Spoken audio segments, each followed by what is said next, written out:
सदाशिवसमारम्भां शङ्कराचार्यमध्यमाम् अस्मदाचार्यपर्यन्तां वन्दे गुरुपरम्पराम्। श्रीगुरुभ्यो नमः।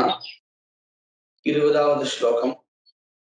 पश्याम्यन्यमुदारभोगविषये तुल्यं न मे कञ्चित् अप्यन्यः कोऽहमिवास्ति भाजनं उमापत्यादरस्यापि च मद्वद्भूतनये मुखाब्ज विकसत्तेजारनेकश्रुतः पापिञ्जल्प यथा स्पृहं मम पुनर्मौनादनो रोचते।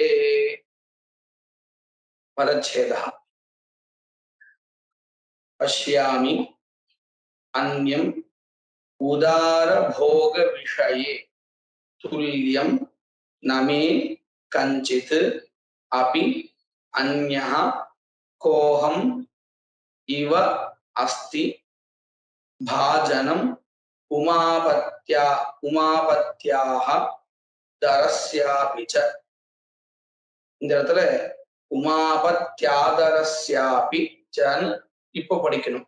பின்னாடி பிரிக்கும் பொழுது உமாபத்யாக தரஸ்யாபி சன்னு பிரிச்சுக்கணும்.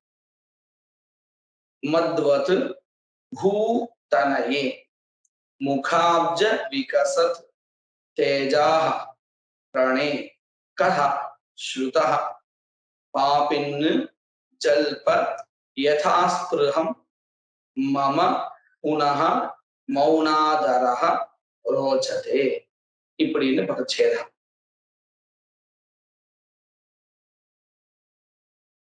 பஷ்யாமி அப்படின்னு ஆரம்பிக்கிறார். என்ன சொல்றார்? சீதை கிட்ட தன்னை பத்தின பெருமையான விஷயங்களை சொல்ல ஆரம்பிக்கிறார். எப்படி எல்லாம் சொல்றாருன்னு பார்ப்போம். முதல்ல உதார போக விஷயே துல்லியம் மே ந பஷ்யாமி அந்யம்.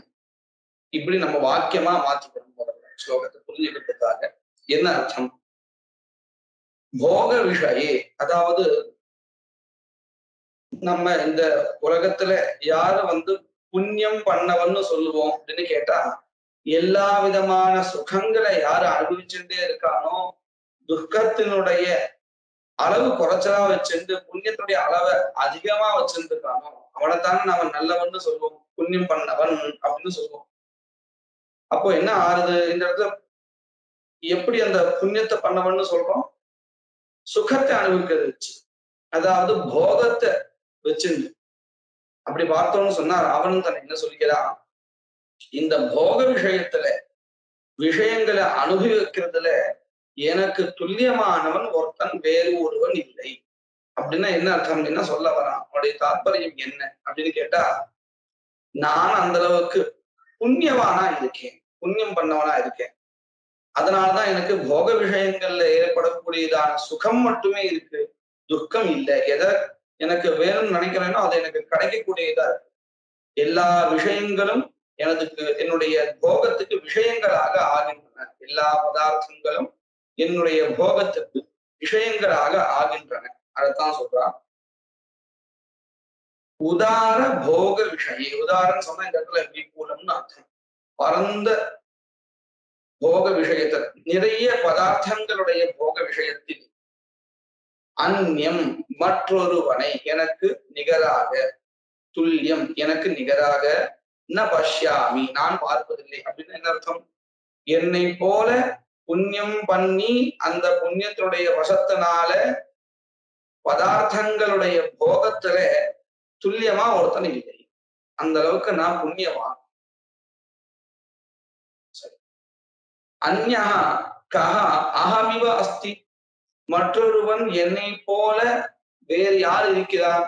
எந்த விஷயத்துல? இந்த போக விஷயத்துக்கு முன்னாடி சொல்லியாச்சு. நான் பஷ்யாமி அந்யம் அப்படின்னு. அப்ப மேற்கொண்டு மறுபடியும் அந்யா கஹா அகமிவ அஸ்தி, என்னை போல இன்னொருவன் யார் இருக்கிறார் எந்த விஷயத்துல அப்படின்னு கேட்டா, உமாபத்யாதரஸ்ய பாஜனம். உமாயாஹ பதிஹி உமாபதி சிவः. ஆதரஹனா அனுகிரஹ. உமாபத்யாஹ உமாபதேஹே ஆதரஹ உமாபத்யாதரஹ.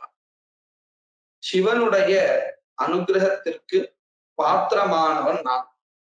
அதுவும் சாதாரணமா இல்லை, வேறு யாருக்கும் கிடைக்காத அளவிற்கு எனக்கு அனுகிரகம் கிடைச்சது. இந்த விஷயத்திலே சிவனுடைய அனுகிரகம் பெற்றவர்கள்ல என்னை போல் வேறு யாரு இருக்கிறார்? யாரும் கிடையாது. அந்த அளவுக்கு நான் சிவனுக்கு மிகவும் வேண்டியவன் அப்படின்னு சொல்றான். உமாபத்யாதரஸ்யாபிச்ச பாஜனம் கஹா அகமிவ அஸ்தி. சிவனுடைய அனுகிரகத்திற்கு பாஜனம்னா பாத்திரம், பாத்திரமானவர்கள்ல அகம் இவ என்னை போல கஹா அஸ்தி அந்யா யார் இருக்கான் மற்றொருவன் இப்படின்னு தன்னை புகழ்ந்து சொல்லிக்கிறான். மத்வது பூதனையே, முதல்ல இந்த பதத்தை தான் எடுத்துக்கணும்.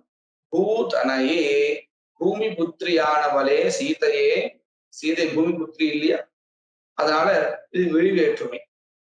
பூதனையே சீதையே மத்வது முகாப்ஜ விகச தேஜாஹ ரணே கஹா ஸ்ருதா.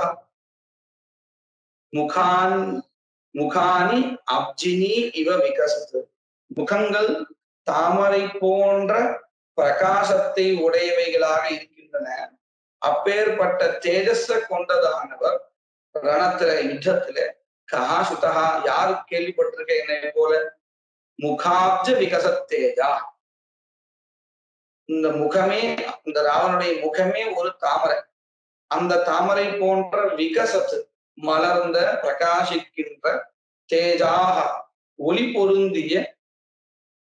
பொருந்தியவன் வேறொருவன் தனே கஹாஸ்ருதா யார கேள்விப்பட்டிருக்கேன், நான் ஒருத்தன் தான் இருக்கேன். யுத்தத்துல இந்த மாதிரி யுத்தத்துல யாரு சிரிச்சுண்டு பிரகாசமா இருக்க முடியும்?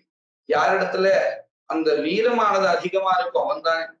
அதனால தன்னை என்ன காமிச்சுனா ஒரு பெரிய வீரன்னு காமிச்சுக்க. முகாப்ஜ விகச தேஜாக ரணே கஹாஸ்ருதா, யுத்தத்துல யாரா கேள்விப்பட்டிருக்கேன் என்னை தவிர்த்து அப்படின்னு இந்த 3 பாதங்கள்ல ராவணன் தன்னை பத்தி ஒரு சுத்தியா சொல்லிட்டு இருக்கா. அடுத்த பாதம், கடைசி பாதம், அதுல சீதை ராவணனுக்கு பதில் சொல்றான். என்னன்னு பாபின் சம்போதனமே ஹே பாபியே அப்படின்னு கூப்பிடுறான். அதுல இருந்தே நமக்கு என்ன தெரிகிறது, சீதையானவன் எந்த அளவிற்கு பதிவிரதையா இருக்கா அப்படின்னு தெரிகிறது. பாபின் ஜல்ப யதாஸ்பிருகம், யதாஸ்பிருகம் யதேச்சம் அப்படின்னு அர்த்தம். உன்னுடைய ஆசைப்படி யதேச்சம் ஜல்ப புலம்பின்றே நீ சொல்லிட்டே. அவன் தன்னை பத்தி உயர்த்தி சொல்றது எல்லாமே சீதைக்கு புலம்புற மாதிரி இருக்கான். நீ புலம்பின்றே இரு, உன் இஷ்டப்படி புலம்பின்றே இரு. ஆனா எனக்கு நீ சொல்றதுல விருப்பம் இல்லை, எனக்கு மௌனத்துலதான் விருப்பம் இருக்கு. மம புனகா, எனக்கு மௌனாதரகா ரோச்சதே, மௌன விஷயத்துலதான் ஆதரகா அப்படின்னு விருப்பு, ரோச்சத்தை பிடிக்கிறது அப்படின்னு அர்த்தம். நான் மௌனமா இருக்க போறேன், நீ என்ன வேணா புலம்பின்றே இரு. பாபின்னு பாபியே யதாஸ்புகம் ஜல்ப யதேச்சம் ஜல்ப, உன விருப்பப்படியே நீ புலம்பு. மம புனகா, எனக்கோ மௌனாதரகா ரோச்சதே, மௌனமா இருக்கிறது தான் பிடிச்சிருச்சு. இப்படிங்கிறது இது மேலோட்டமான அர்த்தம். ஆனா இதுல எப்பொழுதும் போல ஒரு எழுத்தை எடுத்துட்டாலோ ஒரு எழுத்தை மாற்றி அமைச்சுட்டாலோ அந்த இடத்துல வேற அர்த்தம் வந்துடும் இல்லையா. இந்த இடத்துல என்ன பண்ண போற அப்படின்னு சொன்னா மௌ ந ஆதரஹா. மௌ அப்படிங்கிற பதம் எப்படி வந்திருக்குன்னு போல தெரிஞ்சு மூ அப்படின்னு ஒரு சப்தத்தை வச்சுக்கணும். மகாரத்துக்கு அப்புறம் 3 போட்டு மூ உகாராந்த சப்தமா வந்து எப்படி நம்ம பிரசித்தமா பார்க்கலாம். சுத்த மஞ்சரி போல சாமானிய புஸ்தகத்துல ஆரம்ப கால புஸ்தகத்துல படிச்சிருந்தா தெரிஞ்சுக்கணும், நமக்கு தெரிஞ்சிருக்கும். குரு சப்தம் மாதிரி வரும், குரு குரு குருவா.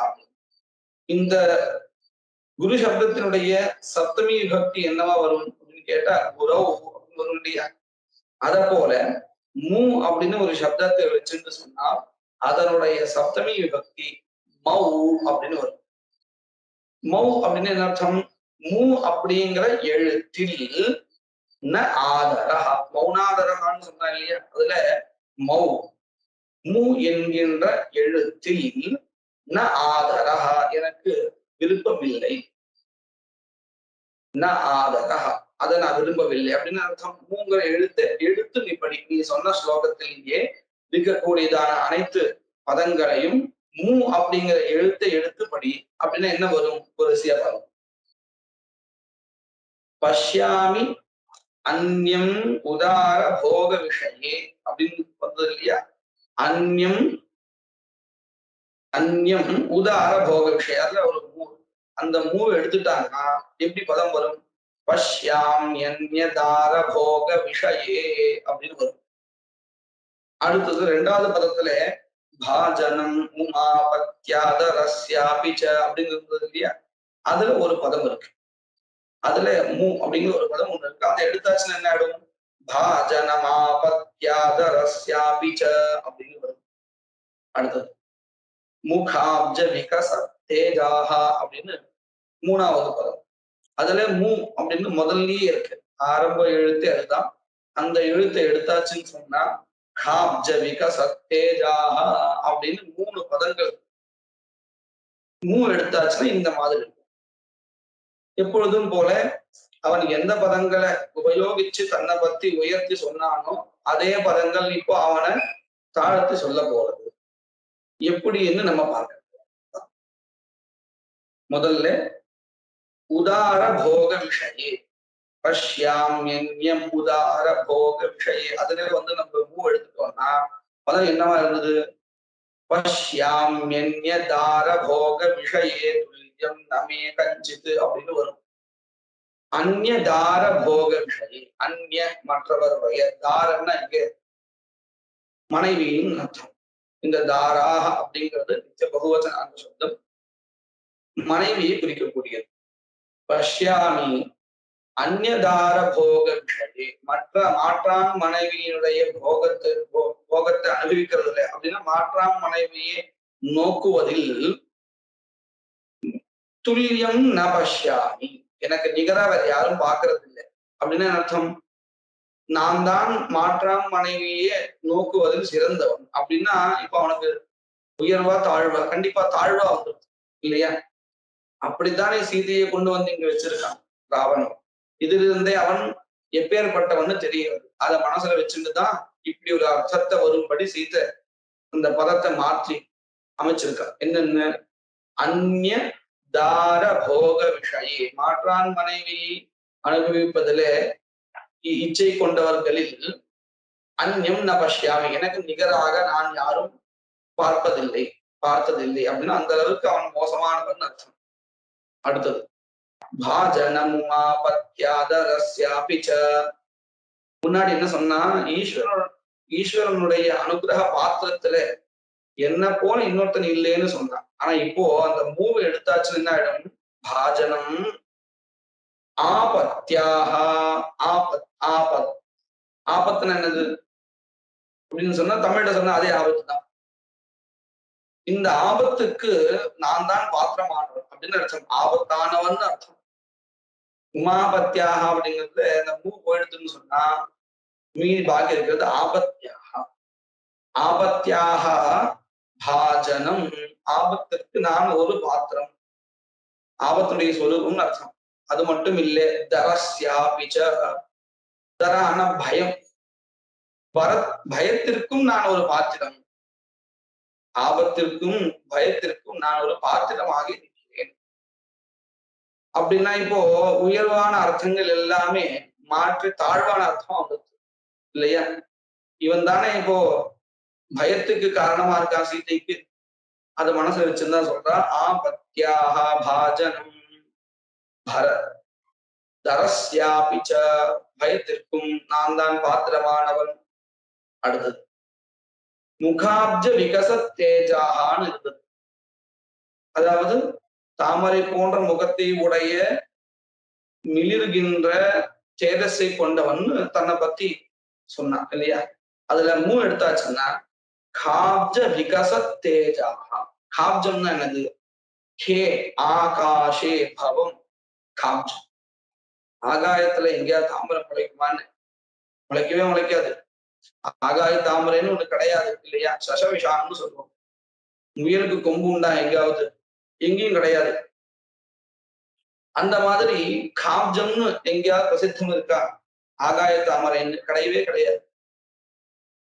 எப்போ நாம இதெல்லாம் சொல்லுவோம்னா, ஒரு விஷயம் இல்லாததா இருந்தால் அதை தெரிவிக்கிறதுக்காக இப்படி ஒரு காவிய நடையை நம்ம உபயோகப்படுத்துவோம். அவனுடைய வீரமானது ஆகாய தாமரை போல் பிரகாசிக்கிறது அப்படின்னு என்ன அர்த்தம்? அவன்கிட்ட வீரம் இல்லைன்னு அர்த்தம் இல்லையா? வீரமானது சந்திரன் போல இருக்கு, சூரியனை போல இருக்குன்னு சொன்னா அது உகத்தியா சொல்ற மாதிரி இருக்கக்கூடிய விஷயம்.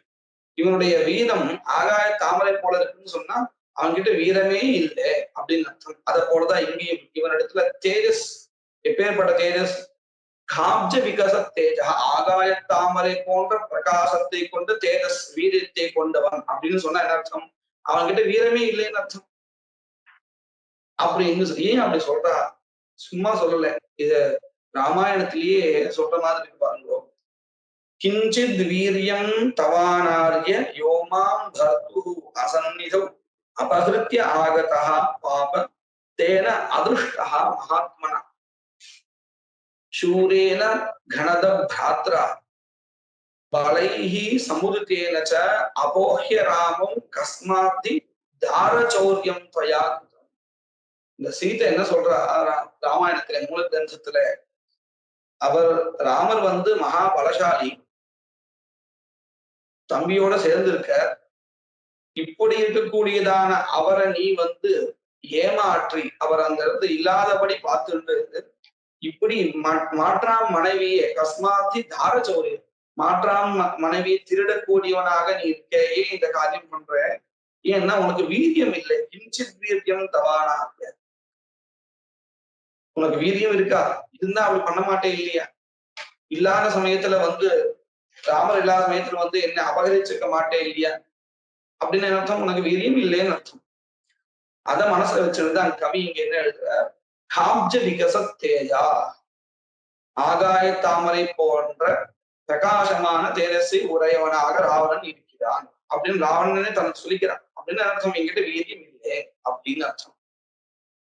இப்படியாக இந்த ஸ்லோகத்திலையும் ராவணன் என்ன விஷயங்களை சொன்னானோ, தன்னை பத்தி உயர்த்தி சொல்றதுக்காக எந்த சொற்களை உபயோகித்தானோ அதே சொற்களையே மாற்றி அமைத்து அதே ராவணனையே இகழும்படி சீத்தை ரொம்ப சாமர்த்தியமா பதில் சொல்லியிருக்கா அப்படிங்கிறத பார்த்திருக்கோம். அடுத்த ஸ்லோகத்துல வருங்காலத்து ஒரு ஸ்லோகம்.